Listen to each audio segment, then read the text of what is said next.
No mundo fragmentado, confuso e perdido, onde as pessoas não sabem de onde são e nem para onde vão, onde verdades são alteradas, onde dificilmente nós vemos pessoas permanecerem em suas convicções,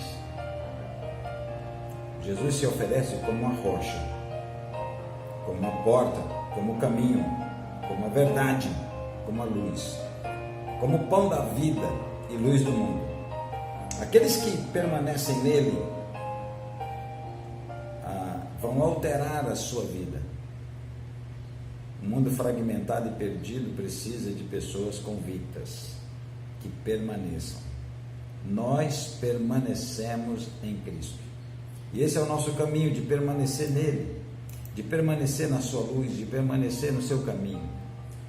Hoje estamos no 8º capítulo do livro de João, desses 21 dias no livro de João, sobre esse tema, permanecer.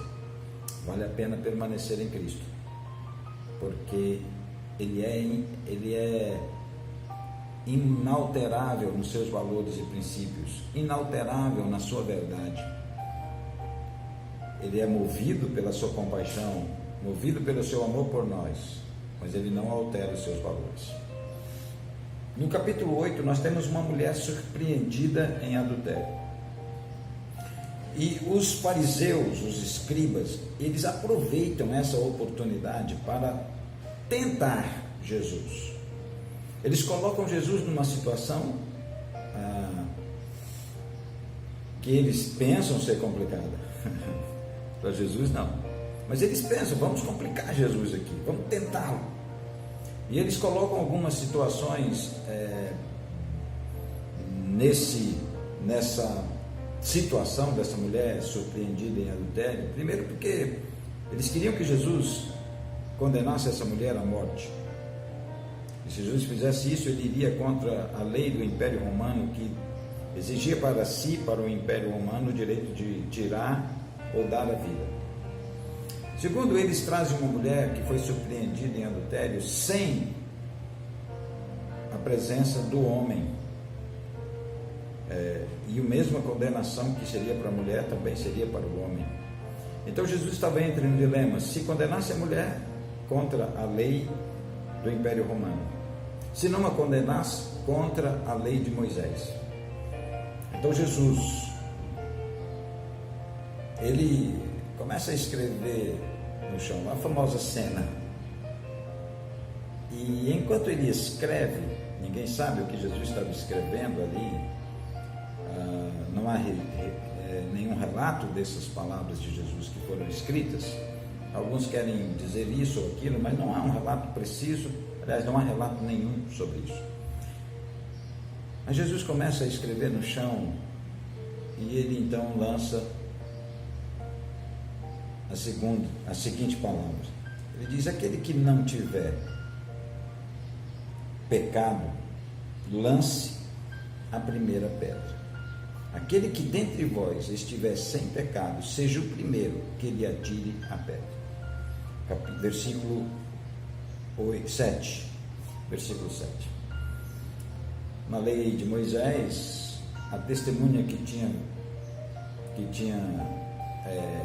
condenado ou acusado a pessoa do pecado, ela tinha que ser a primeira a lançar a pedra, porque vinha sobre ela o peso do sangue. E Jesus então diz: aquele que não tiver pecado, então pode lançar a primeira pedra. E houve ali na palavra de Jesus um peso no espírito de todos os homens, na consciência deles. E a Bíblia diz que eles, acusados pela própria consciência, no versículo 9, foram se retirando pouco a pouco, um a um, do mais velho ao mais novo. E ficou só Jesus e a mulher. E Jesus olha para o lado, ninguém ficou, e pergunta à mulher: onde estão os teus acusadores? Ninguém te condenou? A mulher disse: ninguém, Senhor. Então Jesus lhe disse: nem eu tampouco te condeno. Aqui Jesus não somente resolve a situação de pecado, de luta, mas Jesus, ele Mas Jesus sai de uma situação mostrando um valor, um dos valores mais nobres da fé cristã: o perdão. Nem eu tampouco te condeno. Jesus tinha condição de condenar, mas não havia fatos jurídicos, vamos dizer assim, para que essa mulher fosse condenada. Por isso Jesus, nem eu tampouco te condeno. Mas Jesus acrescentou: vai e não peques mais, para mostrar o valor e a importância que Jesus dava a não se envolver com esses pecados morais.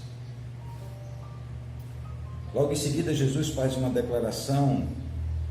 Ele diz: eu sou a luz do mundo. Não naquela situação ali, mas Jesus já estava na sinagoga. Jesus já estava agora na sinagoga. E ele faz essa declaração: eu sou a luz do mundo. Lembra da festa dos tabernáculos que nós falamos ontem? Que havia 2 cerimoniais. O cerimonial da água corrente, por isso Jesus usou a expressão: eu sou a água viva, quem beber de mim não terá sede, e do seu interior fluirão rios de água viva.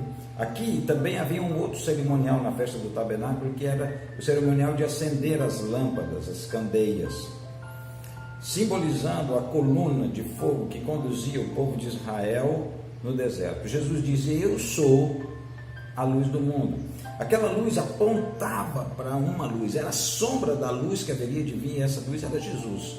Ele disse: eu sou a luz do mundo. E essa luz, ela tem um sentido de dar direção e proteção. Lá no deserto, essa luz era uma manifestação daquele que haveria de vir, a luz do mundo, que conduzia, que dava direção e orientação. E Jesus diz então: eu sou a luz do mundo, quem me segue não andará em trevas, pelo contrário, terá a luz da vida. Jesus mostra aqui esse conceito espiritual verdadeiro e intenso. Quem permanece nele, quem segue ele, não andará em trevas, não andará na escuridão, na escuridão de conceitos falsos, mentirosos, não andará na escuridão do pecado, das trevas, mas terá a luz da vida. Jesus declara aqui que ele começa então um debate com esses judeus sobre o seu testemunho. E ele diz: eu sei de onde vim, falando da sua origem, e eu sei para onde vou, falando do seu destino. Se é uma coisa que é um questionamento de todo homem, é de onde ele veio e para onde ele vai. Todos nós queremos saber nossas origens e saber nosso destino.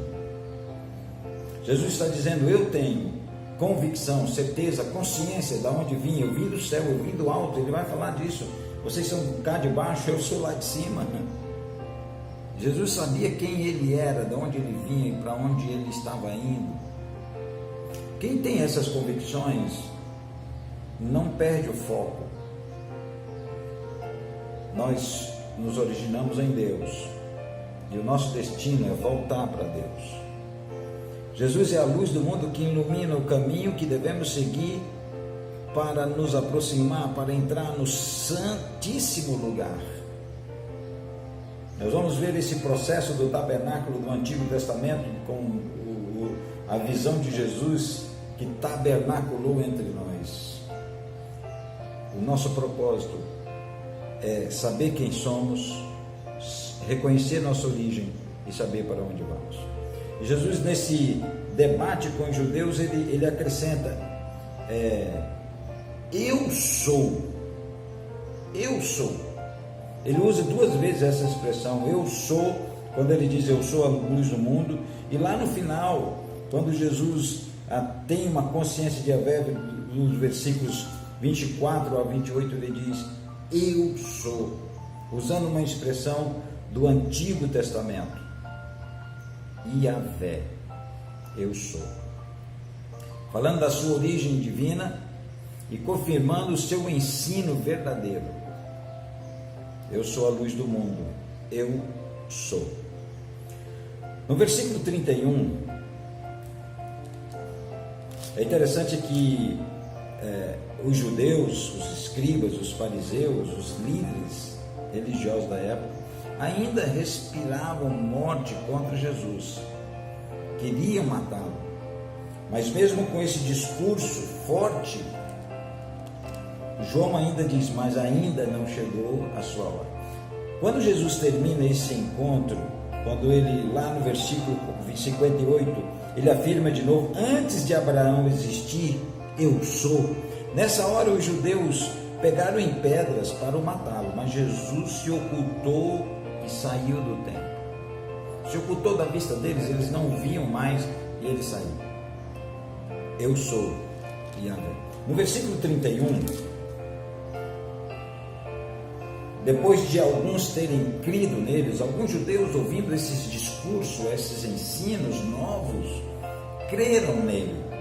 E quando creram nele, por haver crido nele, Jesus disse aos judeus que haviam crido nele, se permanecerdes na minha palavra, vós verdadeiramente sereis meus discípulos. Aqui está um conceito importante de perseverança. Perseverança é um sinal de uma pessoa verdadeiramente regenerada. Permanecer ou não permanecer faz a diferença entre os verdadeiros discípulos e aqueles que só fazem uma confissão. Jesus está confrontando esses judeus com uma palavra de confissão. Ele diz, não adianta confessar, tem que permanecer.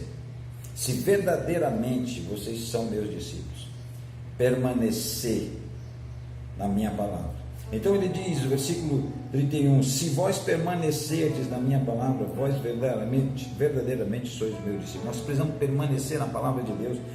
Eu escrevi um post ontem, eu disse assim, quando essa quarentena terminar, há dois tipos de pessoas que vão sair de casa, os gordos e os fortes. No sentido de que nós não vamos só comer alimento físico, nós precisamos comer o alimento espiritual, permanecer na palavra de Deus. Os verdadeiros discípulos são aqueles que não só têm uma confissão, eles permanecem na palavra de Deus. Permanecer ou não permanecer faz a diferença entre verdadeiros discípulos e aqueles que só fazem uma confissão.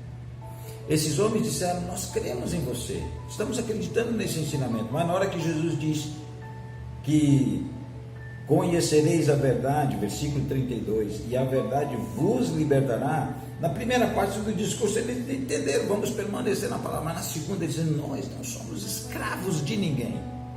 Há muitas pessoas que dizem, eu não sou escravo, mas Jesus está dizendo, você é escravo daquele a quem você obedece. O que comete pecado, esse é escravo do pecado.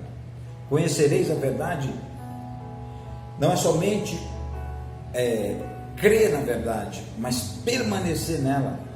A salvação, meus amados, não é um conhecimento intelectual, não. A salvação é um relacionamento com essa verdade. O conhecer aqui é relacionar-se com ela, é um comprometimento pessoal com Cristo. A salvação não é um conhecimento intelectual. Salvação é muito mais do que isso. É um compromisso pessoal com a verdade, um relacionamento com a verdade. E mais à frente Jesus vai dizer, no versículo 36, se pois o Filho vos libertar, verdadeiramente sereis livres. Então a nossa verdadeira libertação está em Cristo, permanecer nele. Cristo deixa claro de onde ele vem e para onde ele vai. Ele veio do Pai e retorna ao Pai. Eu quero seguir Jesus, não importa qual o caminho que ele percorreu, eu vou seguir Jesus. Eu vou seguir o Cordeiro por onde ele for. E necessariamente seguir o Cordeiro passa pela cruz, morrer como ele morreu, para ressuscitar como ele ressuscitou. Que Deus nos abençoe a permanecer na palavra de Cristo, para que nós mostremos a esse mundo que somos verdadeiramente discípulos de Jesus, que não só temos uma confissão, nós temos um relacionamento com o verdadeiro Jesus Cristo, a rocha, o pão da vida, a luz do mundo. Até os confins da terra. Que Deus te abençoe.